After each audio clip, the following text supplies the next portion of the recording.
Mutiara Hikmah Official, menyingkap hikmah di balik sunnah.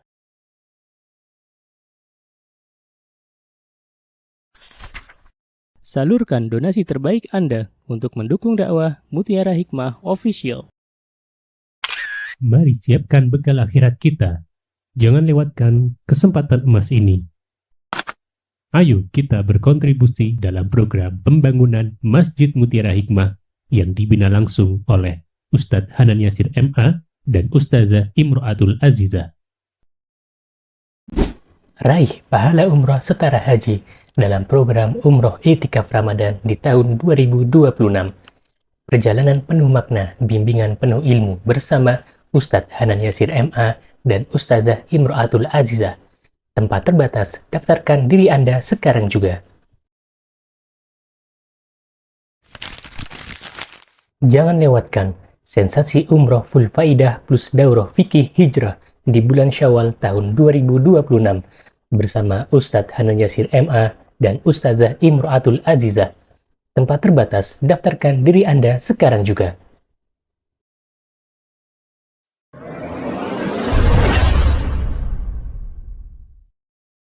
Baik, teman-teman jamaah Majelis Taklim Raudhatul Iman yang saya cintai karena Allah. Hari ini insya Allah kita akan melanjutkan kajian kita dengan kitab Al-Wasailul Mufidah lil Hayatis Sa'idah, karya Syekh Abdurrahman bin Nasir As-Sa'di. Atau kalau diterjemahkan ke dalam bahasa Indonesia, arti dari kitab ini adalah nasihat-nasihat berharga untuk meraih kehidupan bahagia. Ya, harusnya kitab ini teman-teman, buku ini idealnya dimiliki oleh setiap diri kita masing-masing. Karena diri kita pasti pengen yang namanya hidup bahagia. Dan kita kemarin belum selesai ya satu poin untuk membahas di bab pertama. Maka mari kita selesaikan bab pertama dan sampai kita di sebuah hadis Rasulullah SAW tentang ajaban li amril mu'min. Silahkan dibuka halaman, kalau di buku kecil ini halaman, betul enggak teman-teman, halaman 8. Sudah belum ajaban li amril mu'min? Sampai situ ya? Belum kan kemarin yang tentang sabar? Oke, silakan dibuka teman-teman. Dibuka di halaman 8, paragraf terakhir. Sudah? Saya bacakan kitabnya. Teman-teman tidak apa-apa, teman-teman boleh fokus di sini, tapi saya coba untuk membaca kitab aslinya. Karena terkadang terjemahan dari kitab itu ketika sudah sampai di Indonesia itu diterjemahkan konteksnya beda-beda. Ya, jadi saya merujuk ke kitab aslinya. Baik.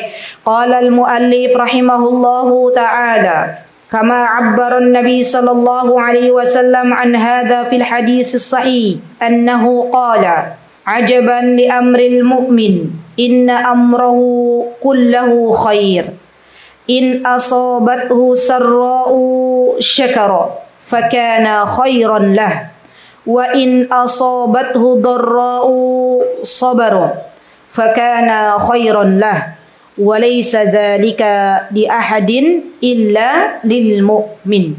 Ya. Hadis ini teman-teman dibawakan oleh Suhaib Ar-Rumi. Nah, kita akan berkenalan dengan Suhaib Ar-Rumi yang membawakan hadis berkenaan dengan sabar dan syukur dari baginda Rasulullah sallallahu alaihi wasallam. Siapa Suhaib Ar-Rumi ini teman-teman? Beliau adalah salah satu sahabat Nabi kita Muhammad sallallahu alaihi wasallam yang sudah masuk Islam di awal-awal keislaman itu muncul. Di awal-awal Islam itu muncul. Jadi beliau itu termasuk bagian dari as-sabiqunal awwalun. Jadi Suhaib Ar-Rumi ini teman-teman adalah salah satu pendahulu kita yang beliau masuk Islam di awal-awal permulaan Islam. Dan Suhaib Ar-Rumi ini aslinya beliau adalah budak dari pemerintahan Bizantium. Ya. Maka dari itu Suhaib Ar-Rumi ketika beliau ditawan menjadi seorang budak, menjadi seorang tawanan, kemudian Rasulullah SAW memerdekakannya karena Allah berikan hidayah untuk masuk Islam. Masya Allah. Jadi yang namanya hidayah itu teman-teman, kalau sudah Allah berikan, maka Allah tidak akan memandang apakah hamba ini dari Arab ataupun bukan dari Arab. Setiap orang berhak mendapatkan hidayah dari Allah Subhanahu wa taala. Bahkan ketika hidayah itu menyapa seseorang, Allah tidak akan melihat latar belakang orang tersebut. Apakah dia dulunya seorang perampok, seorang penzina, seorang apalagi teman-teman yang punya dosa banyak, seorang pembunuh misalnya ya. Semuanya jikalau Allah sudah berikan hidayah, maka mudah bagi Allah untuk memberikan hidayah. Ya, kami dulu pernah berjumpa dengan salah satu hamba Allah yang beliau berkata kepada Ustadz Hanan, kepada suami, bahwa beliau itu zaman Pak Soeharto zaman dulu, Allah yarhamu, beliau jadi sniper yang biasa bunuh orang ya. Itu kata beliau waktu mendatangi kajian itu, Ustadz, beliau datang, Ustadz, saya mau bertaubat kepada Allah. Saya paham Ustadz, dosa saya banyak sekali. Zaman dulu tuh saya berapa nyawa yang saya bunuh, kata beliau. Ya, tapi Ustadz, saya pengen bertaubat kepada Allah. Maka kemudian alhamdulillah biidznillah taala ya diberikan motivasi untuk bertaubat segera, karena kita nggak tahu teman-teman kapan nyawa itu dicabut oleh Allah.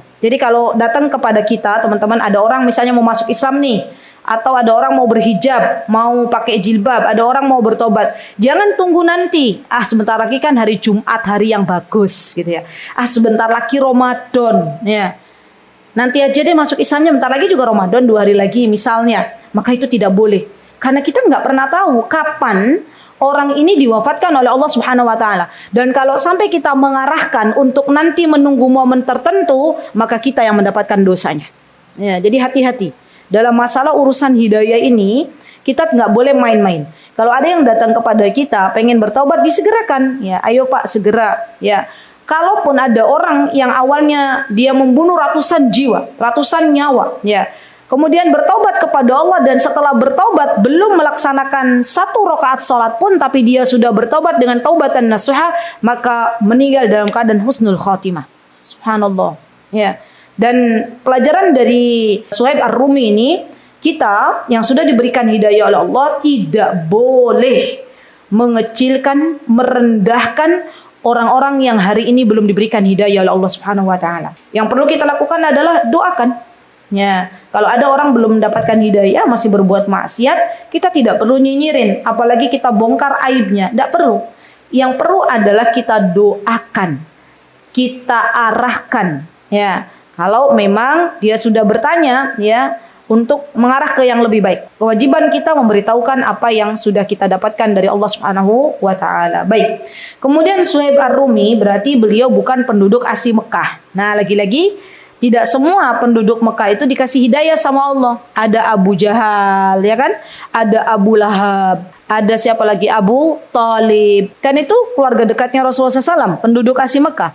Tapi ternyata Allah Subhanahu wa taala belum memberikan hidayah kepada mereka, karena hidayah taufik itu murni milik Allah Subhanahu wa taala.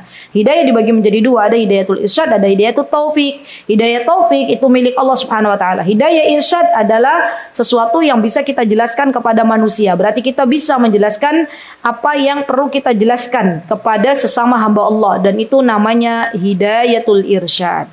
Ya, baik. Suhaib Ar-Rumi, teman-teman, beliau ketika memeluk Islam, beliau menjadi salah satu sahabat yang sangat semangat dalam menjalankan apa-apa yang diperintahkan oleh Allah dan Rasulnya. Masya Allah ya, seringkali kita melihat begitu kan. Orang baru masuk Islam, mu'alaf itu, Masya Allah kadang lebih semangat loh menjalankan apa-apa yang diperintahkan oleh Allah dan Rasulnya daripada kita yang sejak dulu kala lahir. Ya. Pernah teman-teman jumpa sama para mu'alaf yang mereka baru masuk Islam, baru dapat hidayah, itu kan mereka semangat banget ya dalam menjalankan perintah Allah dan Rasulnya. Saya masih ingat sempat saya mengisi kajian di Mu'alaf Center di Bantul. Itu saya sempat tanya tuh ke para panitia kajian, kenapa toh kalian tuh semangat sekali Masya Allah ketika sudah memeluk agama Islam, kemudian Masya Allah semangat sekali dalam menjalankan perintah Allah dan Rasulnya. Di antara mereka ada yang menjawab, Ustazah, karena kita tahu betapa mahalnya hidayah, katanya. Subhanallah. Karena kita tahu waktu kita itu ternyata habis setengah hidup kita itu, ya kata mereka ya, di waktu muda kita hanya untuk mendurhakai Allah Subhanahu wa taala.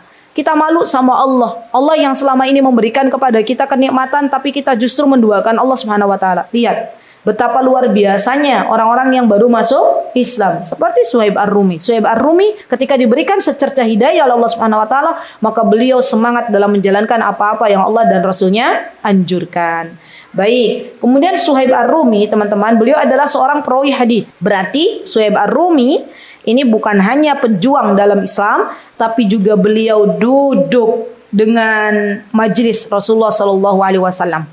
Jadi Rasulullah itu adalah seorang nabi yang senantiasa sayang kepada para sahabat-sahabatnya.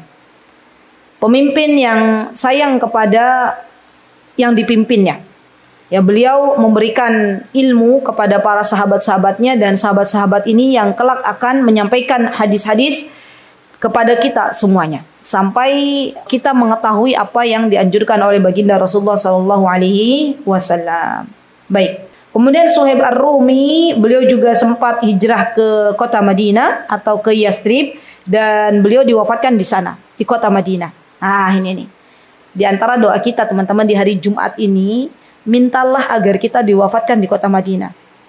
Ustazah, tapi kan aku belum pernah umroh. Apa mungkin wafat di kota Madinah? Jika Allah berkehendak, mudah bagi Allah. Kun fayakun. Ya, Allah berangkatkan teman-teman untuk ke sana. Ya, kemudian sampailah di kota Madinah. Setelah itu kalaupun memang sudah ajalnya kita di kota Madinah datang, maka mudah bagi Allah untuk mencabut nyawa kita. Ya, jadi meninggal di kota Madinah itu adalah impian, harapan kita sebagai kaum muslimin. Mintalah kepada Allah, Zat yang maha baik, yang akan memberikan apa yang kita pinta. Berbaik sangkalah kepada Allah bahwa kelak Allah akan wafatkan kita semuanya di kota Madinah dalam keadaan husnul khatimah. Karena siapa yang meninggal di kota Madinah, maka berhak untuk mendapatkan syafaat dari Nabi kita Muhammad sallallahu alaihi wasallam. Bahkan ada anjuran dari Rasulullah SAW, apa kata beliau? Ya, kalau kalian bisa wafat di kota Madinah, maka wafatlah di kota Madinah. Tinggal kita berdoa minta sama Allah Subhanahu wa taala. Beliau wafat di kota Madinah, teman-teman, tahun 38 Hijriah. Berarti kalau 38 Hijriah artinya hitungan bilangan Hijriah itu terhitung setelah Rasulullah SAW berhijrah ke kota Madinah. Baru terhitung 1 Hijriah, 2 Hijriah. Tapi sebelum Rasulullah SAW hijrah ke kota Madinah, belum ada hitungan Hijriah. Bahkan dalam hitungan kalender Hijriah atau kalender Islam, sebelum Rasulullah SAW diutus menjadi nabi di usia 40 tahun, maka hitungannya ada qoblal bi'tsah dan ba'dal bi'tsah. Apa itu qoblal bi'tsah? Sebelum Rasulullah diutus menjadi nabi. Nah, jadi kalau kita lihat buku-buku sejarah, kalau kejadian atau peristiwanya di masa Rasulullah SAW belum diangkat menjadi nabi, Rasulullah diangkat menjadi nabi usia berapa teman-teman? 40 tahun.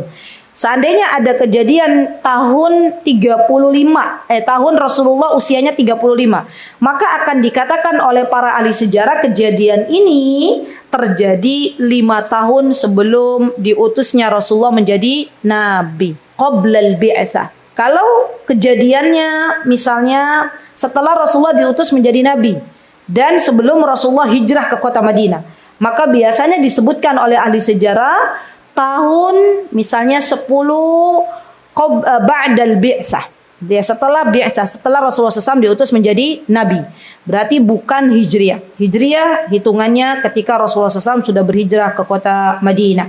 Dan teman-teman perlu kita ketahui bersama bahwa penamaan kota Madinah itu berproses. Ya, jadi sebelum dinamakan kota Madinah dengan Madinah ada namanya Yathrib. Nanti setelah Yathrib nggak langsung Madinah, namanya Thayyibah.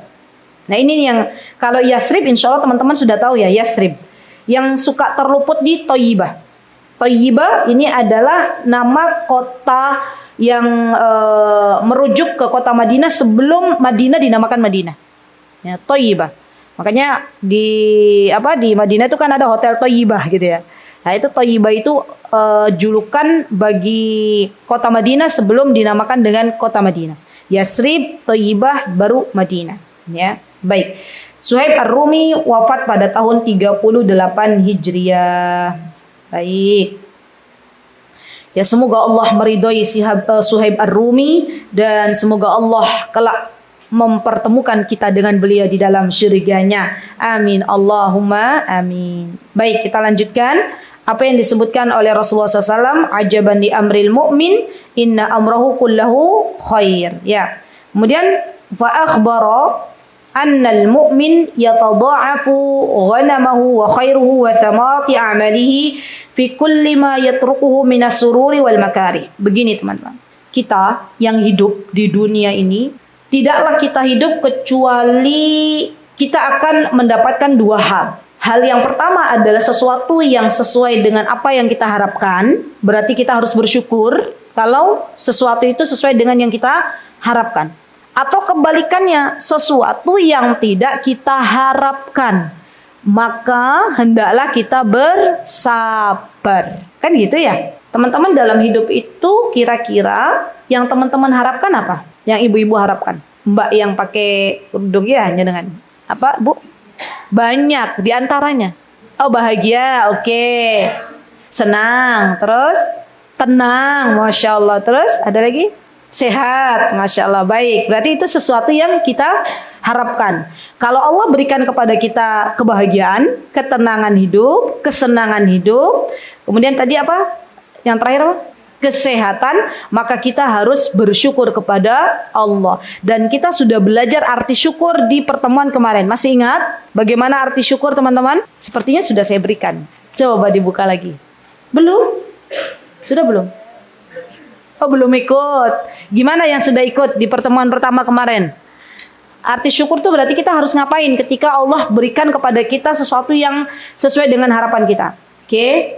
Yang pertama, meyakini bahwa nikmat sehat itu, bahwa nikmat bahagia itu datangnya dari Allah misalnya. Yang kedua, memuji Allah Subhanahu wa taala dengan lisan kita. Ketika Allah berikan kepada kita kesehatan, kita ucapkan alhamdulillahi bi ni'matihi tatimmus salihah.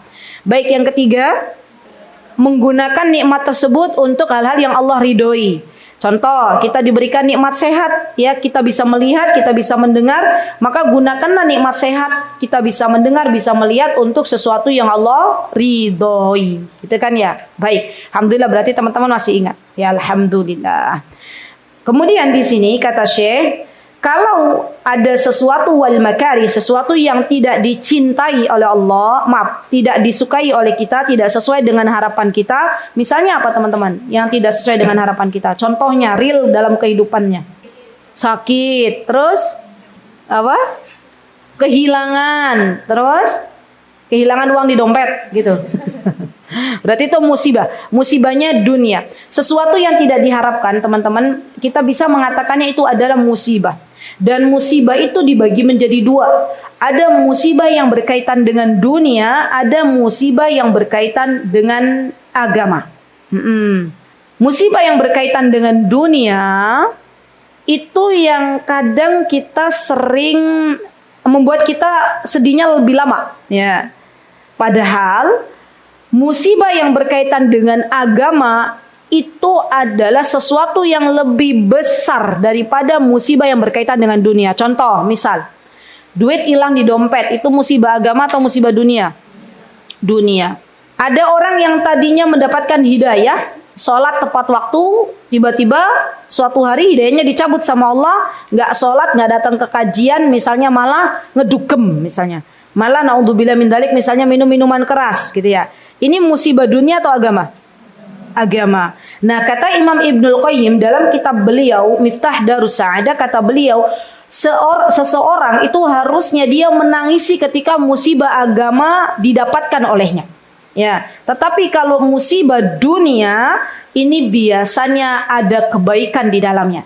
Misal contoh, tadi ya, balik lagi ya, duit hilang di dompet gitu ya. Itu kan musibah dunia. Ada kebaikan nggak di dalamnya? Ada. Akhirnya kita minta sama Allah. Ya enggak? Dan kalau musibah itu adalah bagian dari dunia, sesuatu yang tidak diharapkan, maka kita boleh berdoa kepada Allah dengan sebuah doa. Inna lillahi wa inna ilaihi raji'un. Allahumma ajirni fi musibati wa akhluf li khairan min. Apa artinya? Ya Allah, semuanya kembali kepadamu dan tuliskanlah pahala untukku. Allahumma ajirni fi musibati, atas musibah yang menimpaku, serta gantilah dengan ganti yang lebih baik. Nah, jadi kayak tadi duitnya hilang di dompet, itu bisa jadi ujian dari Allah. Kita sabar apa enggak? Gitu kan? Kita menyalahkan Allah apa enggak? Kita minta enggak sama Allah? Kalau kita berdoa, Allahumma ajirni fi musibati wakhluf li khairan min, maka Allah ganti besok harinya atau tidak lama kemudian dengan dompet baru dan uangnya lebih tebal. Nah, lebih banyak gitu kan? Mungkin bagi Allah, mudah bagi Allah. Nah, masalahnya kita dalam menghadapi persoalan musibah dunia itu kadang kita itu lebih banyak curhat kepada makhluk daripada kepada Khalik. Ya, kita lebih banyak sedihnya daripada bahagianya. Ketahuilah bahwa musibah yang terjadi pada dunia kita itu sesungguhnya sarana kita untuk mendapatkan pahala di sisi Allah Subhanahu wa taala. Kalau kita memandangnya dengan cara yang benar. Nah, contoh lagi, musibah dunia apa teman-teman? Sakit, contoh ya sakit. Oke, sakit itu musibah dunia. Di balik sakit ada kebaikan enggak? Apa kebaikan dari sakit? Menjadi sarana penggugur dosa. Berarti kan itu ada kebaikan. Ya, menjadi sarana untuk dinaikkan derajatnya oleh Allah Subhanahu wa taala. Ya. Kalau musibah agama yang lebih mengerikan, yang lebih parah adalah teman-teman, banyak orang yang diberikan musibah dalam agamanya, tapi ternyata akhirnya kebablasan sampai diwafatkan oleh Allah Subhanahu wa taala dalam keadaan su'ul khatimah. Ada kisah seorang penghafal Al-Qur'an terpesona dengan perempuan yang cantik jelita dan dia beragama Nasrani, akhirnya dia keluar dari agama Islam, murtad, dan diwafatkan dalam keadaan wal'iyadzubillah tidak beriman kepada Allah dan Rasulnya. Ini kan yang lebih ngeri gitu ya. Maka dari itu kita minta kepada Allah, Allahumma la taj'al musibatana fi dinina. Ya, Allahumma la taj'al, doanya begitu. Silakan boleh ditulis. Allahumma, ya Allah. Allahumma itu artinya apa toh? Ya Allah. Allahumma la taj'al, jangan jadikan musibati, ya, musibahku. Allahumma la taj'al musibati fi dini. Ya Allah, jangan jadikan musibahku terhadap agamaku. Baik, Allahumma la taj'al musibatana fi dinina. Itu kalau kami. Tapi kalau saya, berarti Allahumma la taj'al musibati fi dini. Ya Allah, jangan jadikan musibah yang engkau berikan kepada kita ini musibah yang berkaitan dengan agama. Karena itu sangat-sangat mengerikan. Dan zaman sekarang ya, fitnah syahwat dan syubhat itu menyambar-nyambar. Fitnah syahwat sudah banyak kita pahami. Fitnah syahwat itu misalnya seorang laki-laki kesemsem sama perempuan yang bukan mahramnya, seorang perempuan kesemsem sama laki-laki yang bukan mahramnya, itu fitnah syahwat. Fitnah syubhat itu adalah fitnah yang berkaitan dengan syubhat. Syubhat itu sesuatu yang rancu, sesuatu yang gak jelas, yang awalnya kita meyakini bahwa Allah itu adalah Rabb kita semuanya, tidak ada yang berhak disembah kecuali Allah. Tiba-tiba kita dapat syubhat dari sosial media, dikatakan bahwa di sana Allah itu begini, berarti nanti ujung-ujungnya waliyadzubillah akhirnya tidak beriman kepada Allah. Nah, itu namanya fitnah syubhat. Dan zaman sekarang fitnah syubhat itu ada banyak di sosial media. Maka dari itu hati-hati. Ketika kita mau membuka sosial media, kita berdoa dulu sama Allah.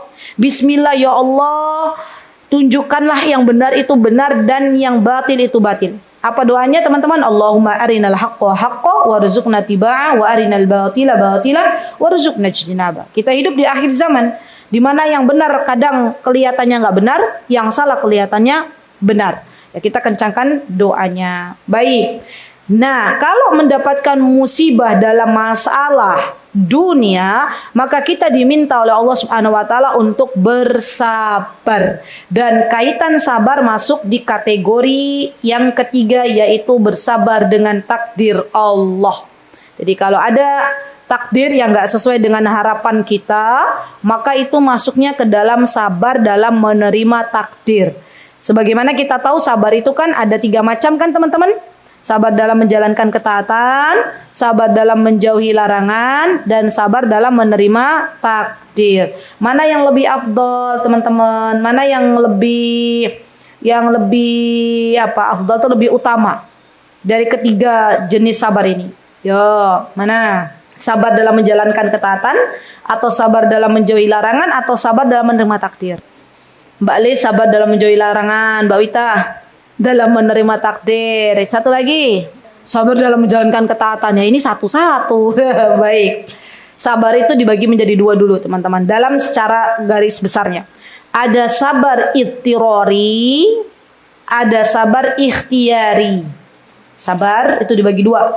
Ada sabar ittirori, ada sabar ikhtiyari. Ini saya jelaskan. Apa itu ittirori, apa itu ikhtiyari. Ittirori itu sabar yang kita itu dipaksa untuk sabar. Mau nggak mau kita harus sabar. Nah itu ittirori. Ittirori. Pakai dhad. Ittirori. Pakai to. Sabar yang kita dipaksa untuk sabar, itu namanya ittirori. Ikhtiyari itu adalah sabar yang bisa kita pilih. Ikhtiar. Sudah? Sabar ittirori, sabar yang kita harus sabar, itu ada di kategori sabar dalam menerima takdir. Misalnya, contoh, ada seorang gadis di usianya 30 tahun belum mendapatkan pasangan hidup.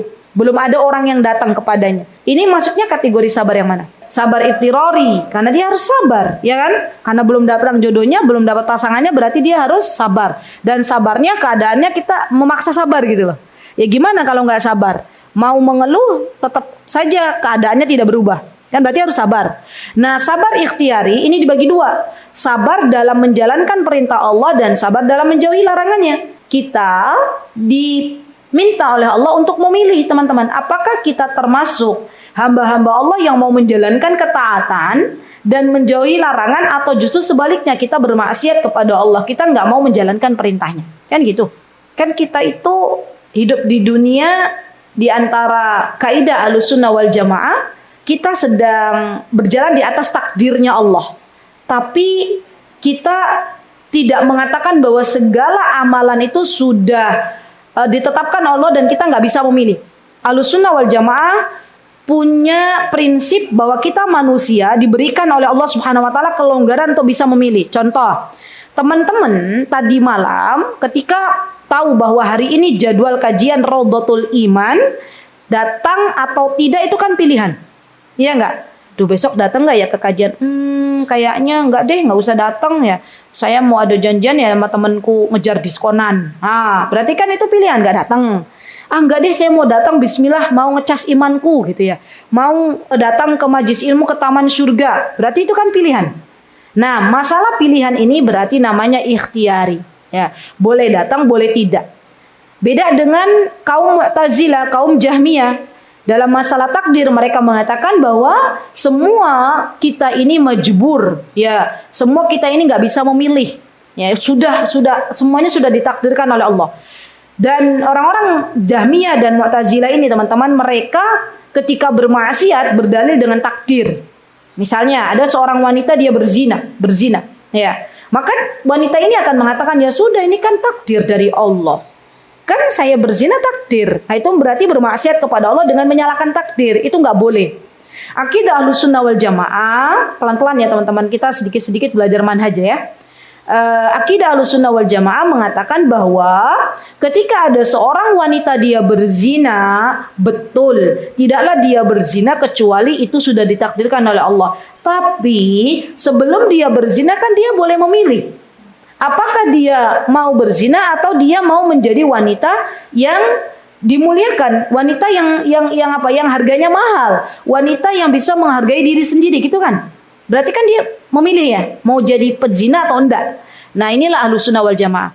Dan untuk masalah sabar dalam menjalankan perintah Allah dan menjauhi larangannya, yang paling afdal yang mana? Ayo teman-teman, balik lagi.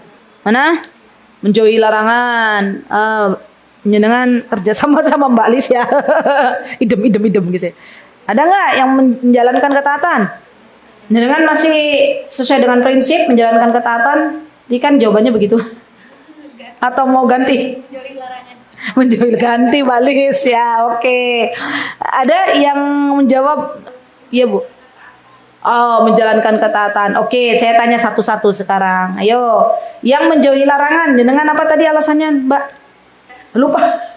Ya, kenapa? Jawabannya Mbak, kok menjauhi larangan?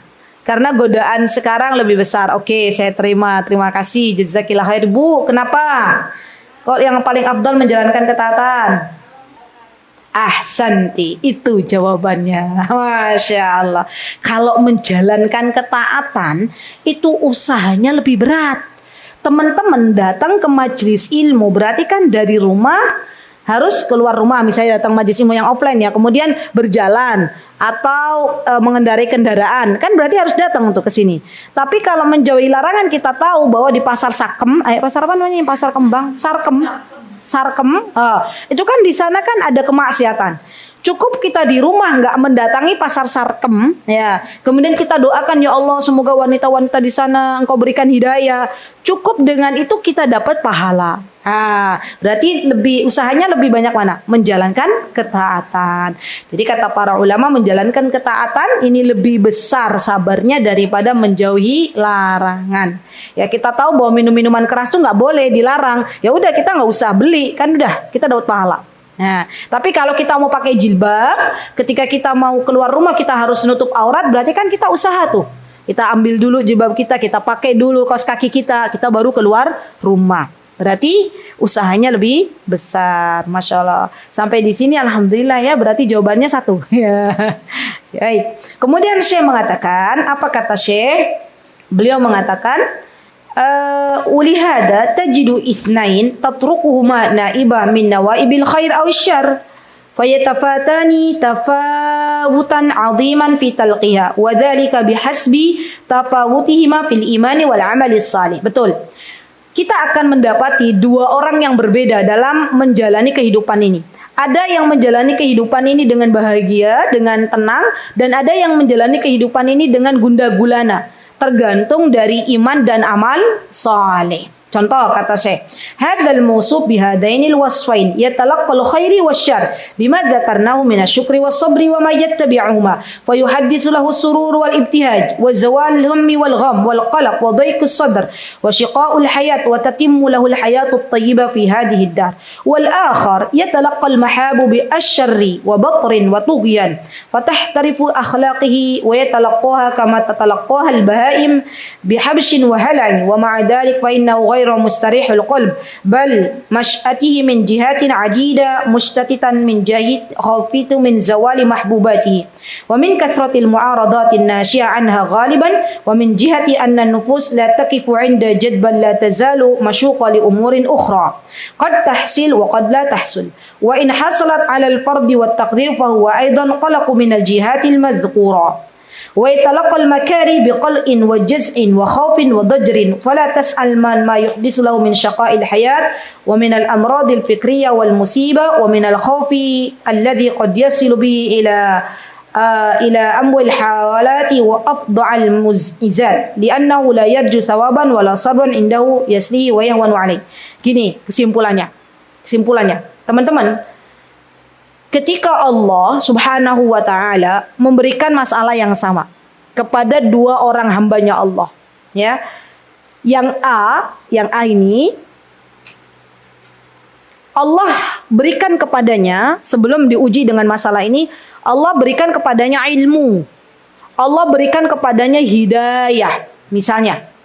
Yang B beda dengan yang A, berkebalikan. Ya, Allah belum berikan ilmu, Allah belum berikan hidayah. Masalahnya sama. Contoh, misalnya sama-sama suaminya di PHK. Misalnya. Maka yang A ketika melihat suaminya di PHK, apa yang akan dia katakan? Dia akan berkata apa kepada Allah? Alhamdulillah ya Allah, Engkau hari ini telah mentakdirkan suamiku untuk resign dari pekerjaannya. Semoga ini ada hikmah yang bisa kita ambil. Semoga Engkau ganti pekerjaan suamiku dengan yang lebih baik, yang lebih Engkau ridhoi, yang lebih barokah. Nah, gitu kan? Yang B, kira-kira apa responnya ketika terjadi kejadian suaminya di PHK? Gimana? Nggak terima, betul. Terus menyalahkan Allah, betul. Terus nesu-nesu, marah-marah, overthinking. Nanti gimana? Siapa yang bayar SPP anak-anak? Gitu kan. Makannya besok pakai apa? Kan gitu. Dia lupa bahwa Allah zat yang maha memberikan rezeki.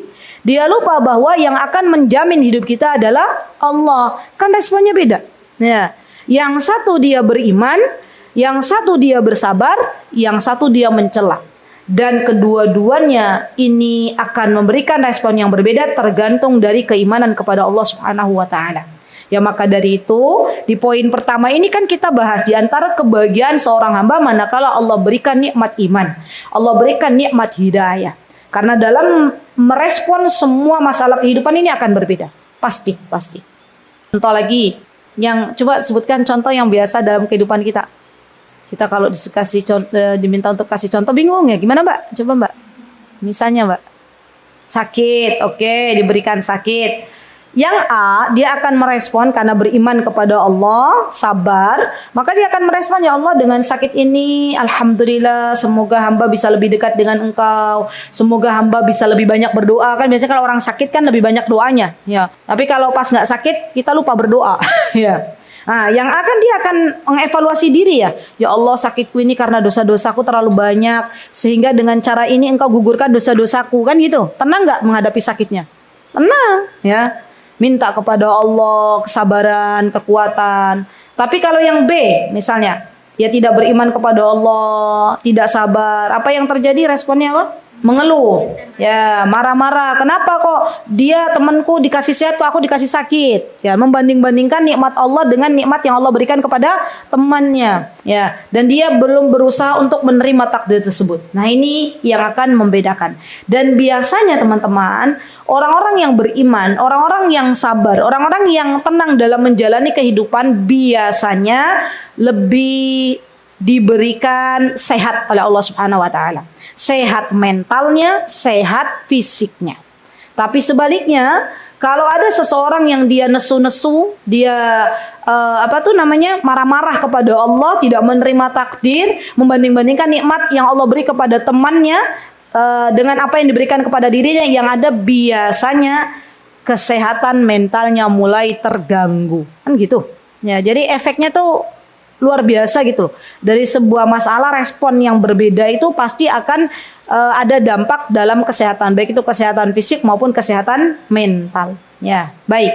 Berarti kalau kita paham betul dengan kaidah ini, artinya berarti kita harus diminta oleh Allah Subhanahu wa taala untuk lebih banyak bersabar. Ya, sabar ini teman-teman sebenarnya materi ini untuk diri saya terlebih dahulu. Karena kadang teorinya kita sering mendengarkan, tapi pas prakteknya, itu Masya Allah ujian ya, dari Allah Subhanahu wa ta'ala. Baik. Wa kullu hadha musyahid bitajrubah. Wa mathalu wahidu min hadha an-na'i idza tadabbartu wa nazzaltu ala ahwalin nas ra'aitu al-farqul 'azim bainal mu'minil 'amil bimuqtada imanihi wa baina man lam yakun kadzalik. Wa huwa anna ad-din yahuthu ghayatul hathi 'ala al-qana'ati bi rizqillahi ta'ala wa bima atal 'ibadi min fadlihi wa karamihi al-mutanawwi'. Fal mu'min idza ibtala, kata Syekh, fal mu'min seorang yang beriman idza ibtala bi maradin aw faqrin aw nahwihi min al-aghrad allati kullu ahad ardatun laha fa innahu bi imanihi wa bima 'indahu min al-qana'ati war ridha bima qassama Allah lah tajiduhu qarirul 'ain la yatlubuhu bi qalbi amran lam yaqdiru lahu yanzuru ila man huwa duna wa la yanzuru ila man huwa fawqah wa rubbama zadat bahjatuhu wa sururihi wa rahatuhu ala man huwa muhtasilun ala jami'il matalibud dunyawiyah idza lam yu'til qana'ah. Kata Syekh, kita orang-orang beriman itu diminta untuk qana'ah. Kita akan bahas apa sih qana'ah. Nah, qana'ah itu teman-teman artinya adalah kita merasa cukup dengan pemberian Allah. Qana'ah, merasa cukup. Dan ada doa yang diajarkan oleh Nabi kita Muhammad SAW agar kita lebih qana'ah. Doanya diantaranya adalah Allahumma qanni'ni bima razzaqtani. Kemarin udah tuliskan ya? Masih ingat enggak? Diamalin enggak? Belum ya? Di mana saya menyampaikan ini ya? Mungkin di majlis taklim lain gitu ya. Oke. Allahumma qanni'ni bima razzaqtani.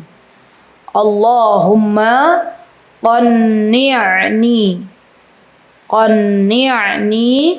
bima razzaqtani. Ya Allah, Allahumma ya Allah, qanni'ni, jadikanlah hamba orang yang qanaah dengan pemberianmu. Bima razzaqtani. Allahumma qanni'ni bima razzaqtani. Sudah? Tulis dulu. Ya Allah, berikanlah hamba rasa qanaah dengan semua pemberianmu. Sudah? Allahumma qanni'ni bima razzaqtani wa barik li fi. Wa barik li fi. Dan berikanlah keberkahan. Wa khluf li kulla ghaibatan li bi khair. Wa khluf li kulla ghaibatan li bi khair. Wa khluf li, ya Allah gantilah kulla ghaibatan li, sesuatu yang engkau belum berikan, bi khair, dengan yang lebih baik. Wa khluf li kulla ghaibatan li bi khair. Saya ulangi dari awal. Allahumma qanni'ni bima razzaqtani wa barik li fi wa khluf li kulla ghaibatan li bi khair. Wa khluf li kulla ghaibatan li bi khair. Artinya, ya Allah, berikanlah kepada hamba rasa qanaah dan berkahilah apa yang engkau rizkikan kepada hamba, serta gantikanlah apa-apa yang belum ada, ghaib, yang belum ada, dengan sesuatu yang lebih baik. Saya baca sekali lagi ya, barangkali ada yang ketinggalan ya.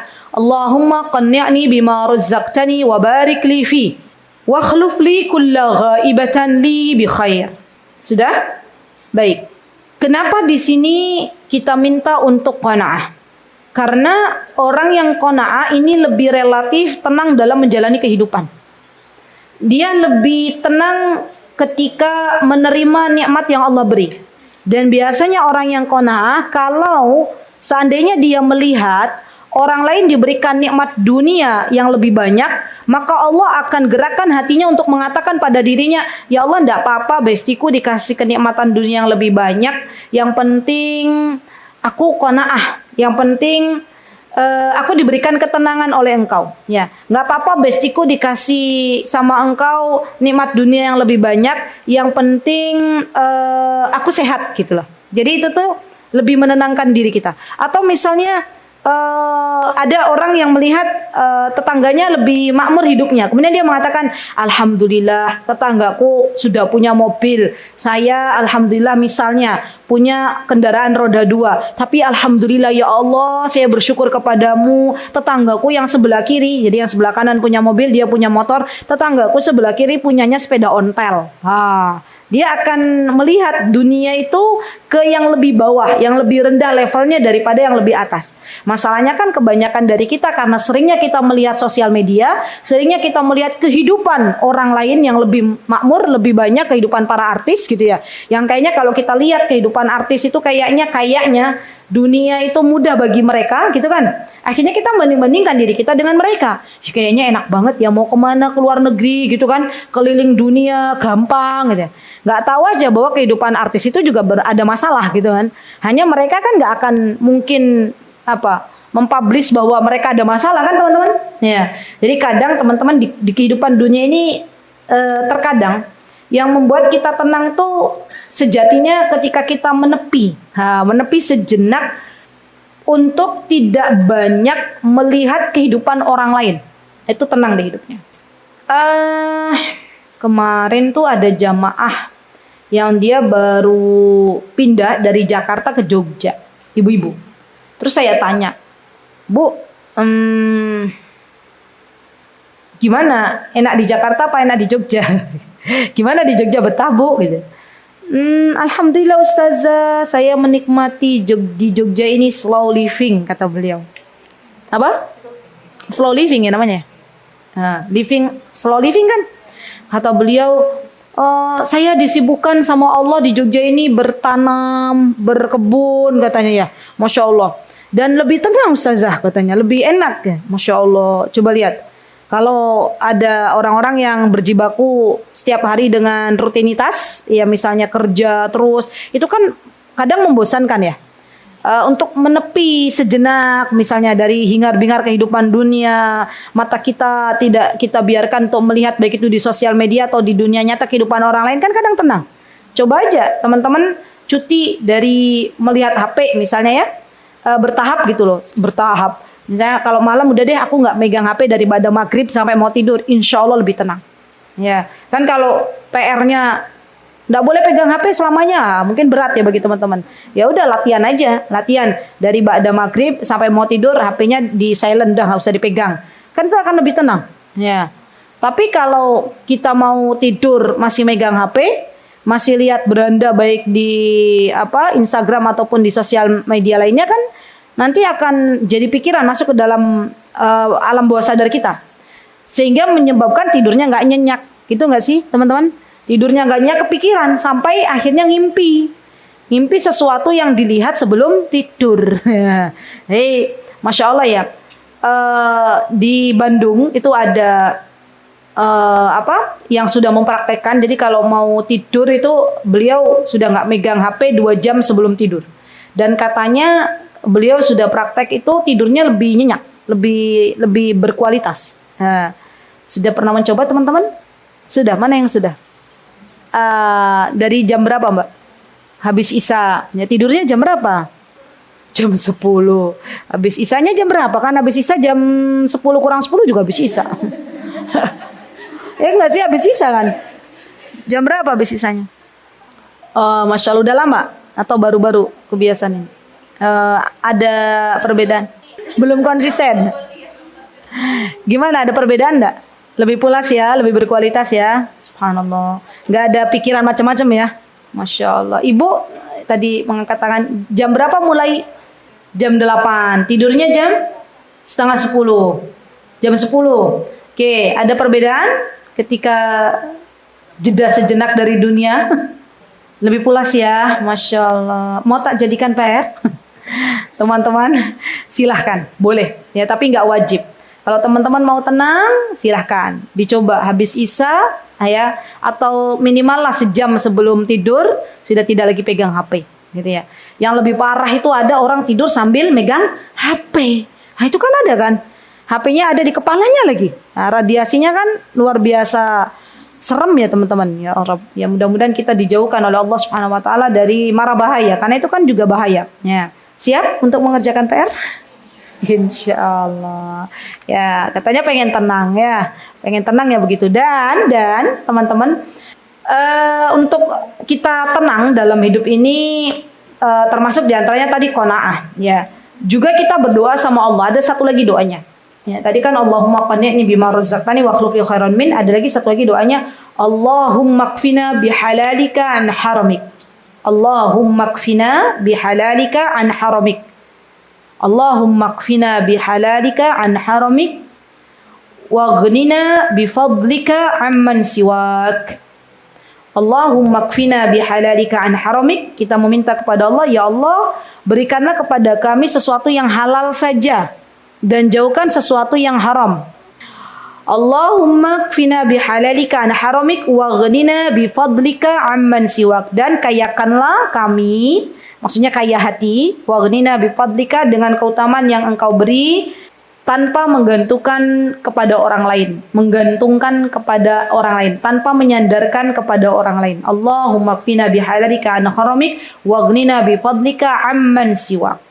Baik, alhamdulillah. Jadi kesimpulan dari kita belajar hari ini adalah ketika semakin sering kita duduk di majelis ilmu, semakin sering kita mendapatkan siraman rohani, maka ini menjadi sarana untuk iman kita meningkat.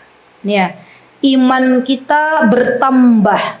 Dan jikalau seseorang imannya bertambah kepada Allah, maka ia akan menjalani kehidupan ini dengan kebahagiaan. Semakin imannya meningkat, semakin imannya bertambah, maka akan semakin bahagia hidupnya. Bahkan kalaupun misalnya makan hanya pakai nasi panas, sambal, apalagi Bu? Tempe, ya makannya berdua sama belahan hatinya, itu akan terasa nikmat. Tapi ada nggak orang di atas meja sudah dikasih lauk pauk begitu banyak oleh Allah, ya beragam, tapi nggak merasakan nikmat makannya? Ada. Kenapa? Karena di depan rumahnya sudah ditunggu debt collector. Ya kan? Kan nggak akan tenang. Makannya aja nggak akan tenang. Kenapa? Karena banyak masalah. Nah ini yang kadang kita ini melihat kehidupan orang lain, oh dia tuh enak ya, hidupnya mewah, makan di meja makan ada 12 menu gitu kan. Mau kemana aja pakai mobil bagus, belum tentu bahagia. Bisa jadi orang petani yang pakai sepeda ontel yang tiap hari berangkat sama istrinya ke sawah, makannya tadi ikan asin misalnya gitu ya, sambal, tempe, lalaban, ya nasi panas, itu jauh lebih bahagia dibandingkan orang yang berkehidupan berkecukupan gitu kan. Nah ini yang menjadi patokan standar kita, itu bukan seberapa banyak kenikmatan dunia yang Allah beri kepada seseorang, tapi seberapa banyak iman yang Allah beri kepada hamba-hamba Allah. Begitu teman-teman, insya Allah cukup ya, PR-nya dikerjakan. Bismillah, minta tolong sama Allah, la haula wala quwata illa billah, mulai nanti malam. Bismillah. Ustazah berat, ini kan nanti malam Sabtu gitu ya, malam Ahad gitu, malamnya apa? Malamnya hari weekend gitu ya. Ya justru weekend itu hari bersama keluarga. Gitu ya teman-teman. Baik, insya Allah nanti kita akan sambung lagi di materi selanjutnya, yaitu wa minal asbabi allati tazulul hammi wal ghammi wal qalaq. Ya ada sebab-sebab yang bisa menjadikan kita terjauhkan dari kesedihan, kegelisahan, dan kecemasan. Insya Allah kita akan belajar di pertemuan selanjutnya. Barakallahu fiikunna jami'an. Tolong dicatat malis untuk pertemuan selanjutnya adalah sebab-sebab yang bisa menjauhkan dari kegelisahan dan dari kecemasan. Ya. Jikalau ada kebenaran tentunya datang dari Allah Subhanahu wa taala. Jikalau ada kesalahan datang dari saya pribadi, saya memohon maaf yang sebesar-besarnya. Aqulu qouli hadza wa astaghfirullah li wa lakum wa akhiru da'wana alhamdulillahi rabbil alamin. Wassalamualaikum warahmatullahi wabarakatuh. Mutiara Hikmah Official, menyingkap hikmah di balik sunnah.